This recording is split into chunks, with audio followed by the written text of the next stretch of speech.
Back to Godhead. Prabhupada's books. Uncommon Books for the Common Man. Back to Godhead, June 1983. Uncommon Books for the Common Man. In the spring of 1976, His Divine Grace A.C. Bhaktivedanta Swami Prabhupada, founder Acharya of the International Society for Krishna Consciousness, spent a month at the ISKCON Center in Honolulu.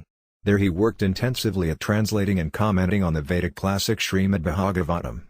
He had been in Honolulu about a week when he announced one morning, walking along Waikiki Beach, that he expected to finish that night the last purport to the 7th canto of Srimad Bhagavatam. When the devotees expressed their happiness, Srila Prabhupada replied, "Oh, I can finish very quickly, but I have to present it for your understanding. It requires deep thought, very careful thought, to present it for the common man." Srila Prabhupada's saying that he was making the Bhagavatam understandable for the common man didn't mean his writings were lacking in substance. They are pure substance. But in the essential spirit of the Bhagavatam itself, Srila Prabhupada omitted anything extraneous and distracting, selecting from the commentaries of the previous acharyas, spiritual teachers, whatever would best impel his readers to pure devotional service. At the beginning of the Srimad Bhagavatam, the author, Srila Vyasadeva, states that the Bhagavatam excludes all materially motivated forms of religiosity and offers only pure devotional service. The Srimad Bhagavatam is therefore called the ripened fruit of the tree of Vedic knowledge. And just as the Bhagavatam is itself the most essential spiritual knowledge, so Srila Prabhupada, in translating and commenting on the Bhagavatam, utilized the same spirit of delivering the pure message without any speculation or deviation. Srila Prabhupada's presenting Srimad Bhagavatam's message for the common man did not mean mere simplification. It meant urgently addressing the reader to give up the world of illusion and take to the eternal liberation of Krishna consciousness. Srila Prabhupada was making available to the average reader spiritual truth that had been hidden and unavailable, even to austere practitioners of yoga and to learned brahmanas proficient in Sanskrit. Old wine in new bottles, Srila Prabhupada called it. The Vedic truths are eternal, but they must be presented in every age by stalwart Vaishnava acharyas.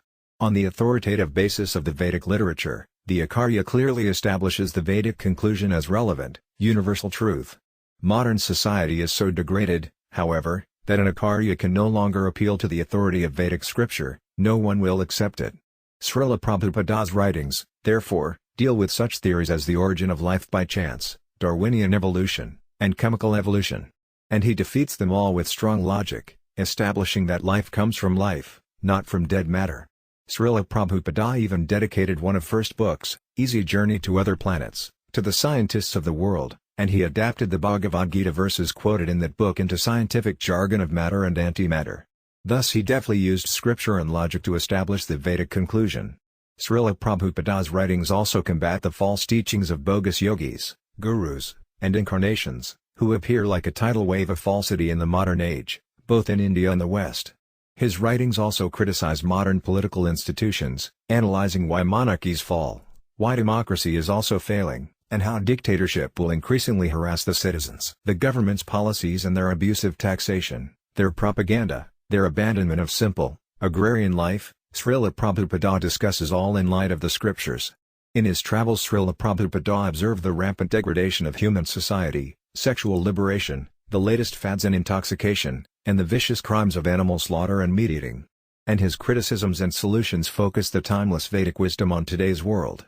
One of his Bhagavad Gita purports deals specifically with the threat of nuclear holocaust. Such people, atheists, are considered the enemies of the world because ultimately they will invent or create something that will bring destruction to all. Indirectly, this verse anticipates the invention of nuclear weapons, of which the world today is very proud. At any moment war may take place, and these atomic weapons may create havoc. Such things are created solely for the destruction of the world, and this is indicated here. Due to godlessness, such weapons are invented. They are not meant for the peace and prosperity of the world. Srila Prabhupada's criticisms are strong and authoritative, befitting a true acharya. His uncompromising spirit is appealing. He is not a timid scholar pointing out some obscure historical references. Yet underlying his writing, a humble tone of request speaks to the heart. As the servant of Lord Krishna, he asks everyone to please take up the process of Krishna consciousness and be restored to his original, constitutional position of eternity, bliss, and knowledge. More than simply rendering the Vedic literatures, however, Srila Prabhupada also established a way of life based on that Vedic literature. Consequently, He gained first-hand experience in bringing the most materialistic persons to the standard of renunciation and devotional service. His books reflect these practical realizations, and many times his purports relate to the difficulties and triumphs in trying to introduce spiritual principles within a materialistic society. In the 6th canto of the Srimad Bhagavatam, for example, Srila Prabhupada presents the story of Daksha's cursing Narada Muni after Narada had instructed Daksha's sons in pure Krishna consciousness. The jealous father, considering Narada his enemy, cursed him to be always traveling, without any home.